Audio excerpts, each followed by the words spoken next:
안녕하세요. 백두산 금융연구소의 백두산입니다. 10월 15일 화요일 아침 8시 1분입니다. 미국과 유럽 증시는 상승 마감했습니다. 특별한 이슈는 없었습니다. 어젯밤은 IT 빅테크와 반도체가 다시 좀 탄력적으로 움직이면서 나스닥이 조금 더 많이 오르긴 했습니다. 그렇다고 러셀 지수가 움직이지 않은 것도 아니에요. 러셀 지수는 0.7% 정도 상승 마감했습니다. 나스닥이 0.8% 올랐으니까 나스닥이나 러셀 지수나 둘 다 비등비등하게 비슷하게 움직였다라고 생각하시면 됩니다. 아직도 조금 좀 고민이 좀 되긴 돼요. 소외됐던 러셀 지수, 중소형주들이 다시 움직이는 게 아닌가 싶은 그런 생각이 좀 들긴 하는데, 근데 솔직히 뭐 아직까지 잘 모르겠습니다. 아직까지 뭐라고 이게 앞으로 러셀 지수가 본격적으로 많이 움직인다, 뭐 그렇게 이야기하기는 좀 저는 일단 잘 모르겠습니다. 다만 근데 뭐 명확하게 뭐 이런 걸 알아야 투자를 할 수 있는 건 아니에요. 지금 누가 강합니까? 지금 강한 거는 러셀 지수가 강한 건 아니에요. 전반적인 건강 상태나 이런 걸 보면은 이 전고점 부근에 와 있는 나스닥이 강한 거고, 신고가 랠리를 하고 있는 S&P 지수가 강한 거지, 러셀 지수는 강한 게 아닙니다. 그러니까 사실 뭐 딱히 고민할 건 없을 것 같아요. 어쨌든 뭐 앞으로 소외됐던 러셀 지수가 뭐 조금 오를지 어쩔지 모르겠으나, 그렇다라고 해서 뭐 나스닥이 안 좋아진다, S&P가 안 좋아진다, 그건 아니니까. 아무튼 조금 더 고민은 좀 해볼 필요는 있을 것 같습니다.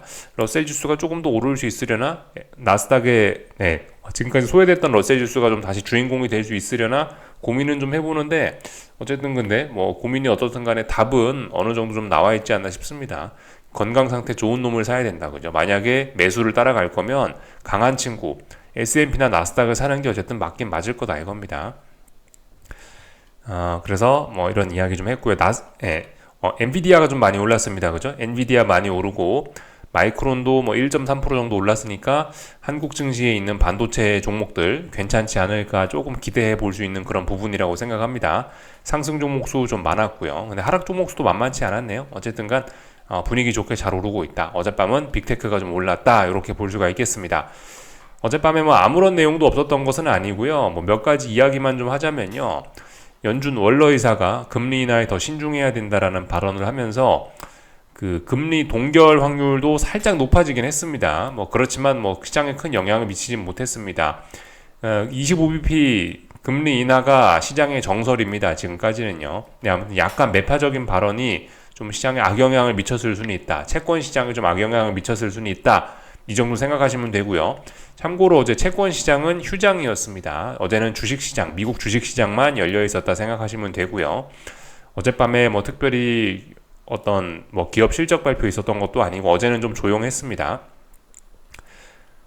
그리고 몇 가지 뉴스를 좀 더 이야기할 만한 게 있다면은, 중국에서 계속해서 부양책 뭐 이런 걸 좀 쓰고 있는 모양입니다. 뭐 특별국제로 6조 위안 조달 가능성, 이런 소식이 나오고 있죠.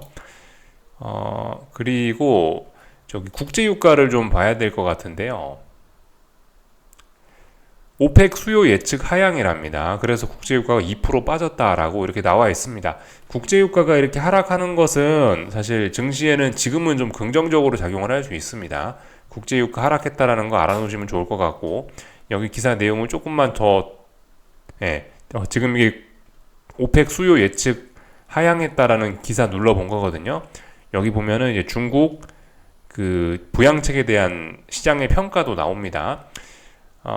중국 부양책 어쩌고저쩌고 하고 있는데 시장의 기대치를 충족하지 못했다는 게 대체적인 평가라고 합니다. 뭐 이런 것도 일부 국제유가 하락에 영향을 미쳤을 수 있고요. 참고로 국제유가 같은 경우는 지금 이제 조금 전에 이제 또다시 개장을 했는데 2%에서 3% 가까이 폭락 출발을 했었습니다. 분봉으로 보면 좀 이런 게 좀 잘 보이는데, 이 미국 증시 마감한 시간이 대략적으로 이 정도고, 미국 증시 마감하고 나서 이렇게 훅 빠졌습니다.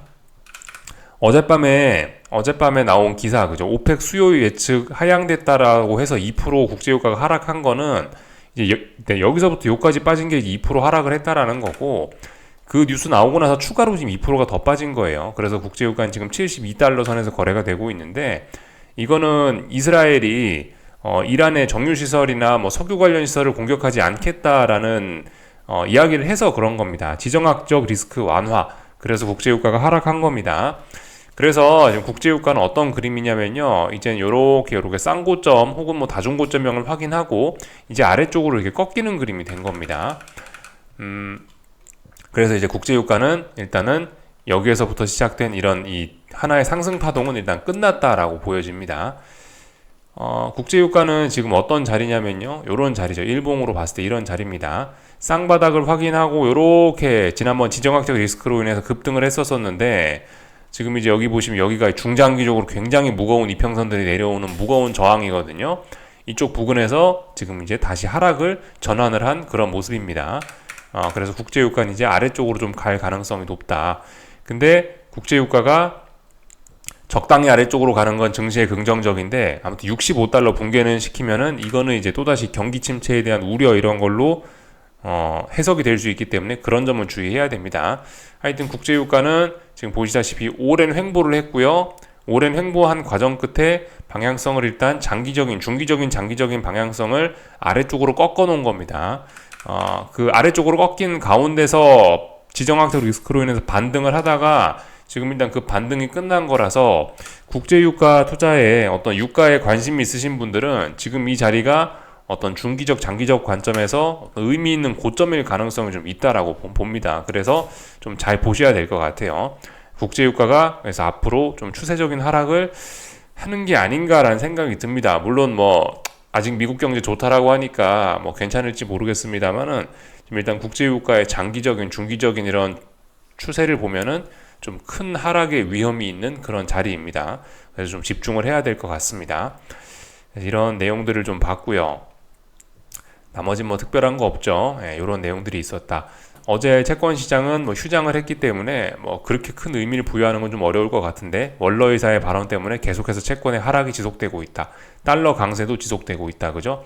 달러 강세는 통상적으로 원자재에 안 좋은 영향을 미치게 된다. 원자재 가격의 하락 압력을 준다. 이런 거고요. 그래서 이제 뭐 구리 가격 같은 건 솔직히 뭐 잘 모르겠다고요. 그러니까 중국에서 부양책을 쓰고 있다. 미국 경제가 좋다. 뭐 중국에 부양책 쓴다. 그런 거는 분명히 구리 가격이 상승할 수 있는 요인이나, 달러 강세가 나타나면은 얘는 좀 안 좋을 수 있단 말이죠. 일단 그런 측면에서 보면 저는 일단 구리 가격은 당분간 좀 혼조하지 않을까 싶습니다. 실제로 차트를 봐도 이런 식으로 중장기적으로 봤을 때 이런 식으로 삼각 수렴형이죠. 지금 방향성을 고민하는 거예요. 더 올라갈지 아니 아래쪽으로 떨어질지 이걸 좀 고민하고 있는 그런 자리라고 보입니다. 중기 장기적으로요. 다만 단기적으로는 지금보다 계속해서 아래로 빠지고 있다. 단기적으로 봤을 때는 바닥이 안 나왔다 이겁니다. 그래서 국제유가도 하락하고 있고 구리 가격도 하락하고 있습니다. 다만 금값은 굉장히 강합니다. 금값은 그래도 뭐 금리나 기대감이 남아있어서 그런지 짱짱하게 잘 버티고 있습니다.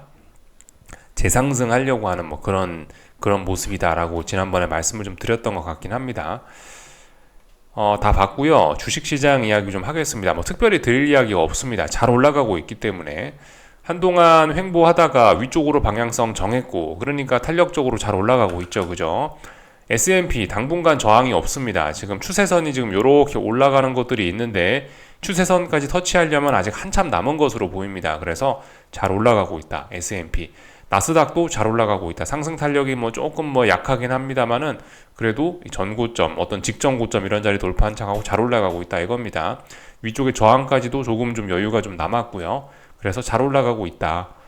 이런 모습 확인을 할 수가 있겠고, 그죠? 지금 자리가 어떤 중기적인 장기적인 관점에서 어떤 뭐 새로운 상승의 시작 이런 개념으로 말씀을 드렸었는데, 방향성 위쪽으로 굳어졌고 그 방향성 위쪽으로 정해진 거를 굳히기 들어가고 있는 겁니다. 그래서 어떤 신뢰도가 높아진 거죠. 시세에 대한 신뢰도가 이렇게 볼 수가 있을 거고요.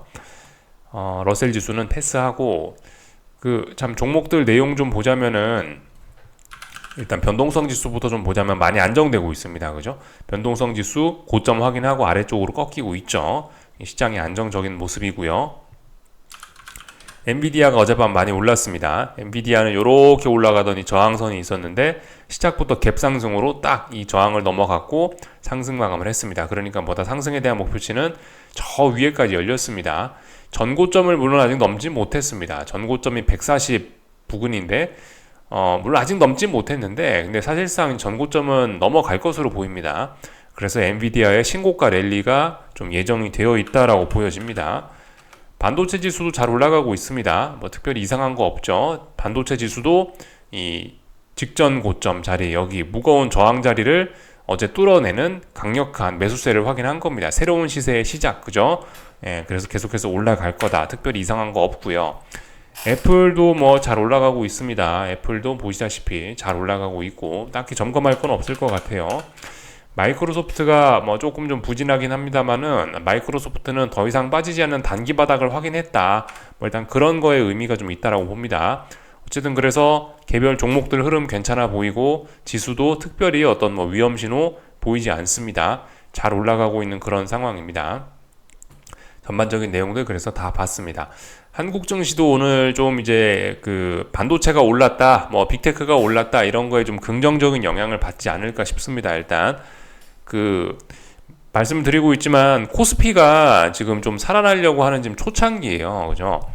그 코스닥은 한동안 시세를 줬잖아요. 코스닥은 이미 지난 9월 초부터 해가지고 이렇게 일봉인데 이렇게 이미 한번 시세를 준 거란 말이죠.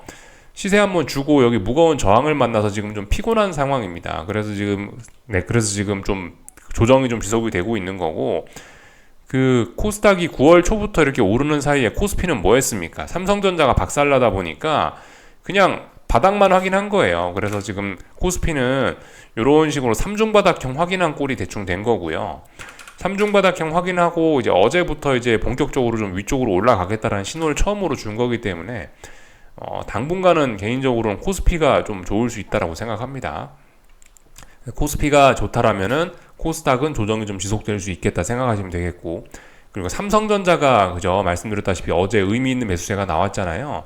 물론 거래량이 좀 모자라서 좀 아쉽긴 한데, 아무튼 삼성전자 일단 단기 바닥 나왔다라 생각하고 눌림시 매수 관점으로 접근을 하면 될 것 같긴 한데, 아무튼 앞으로 삼성전자가 이렇게 오른다면 다른 종목들은 좀 부진할 수 있다라는 거.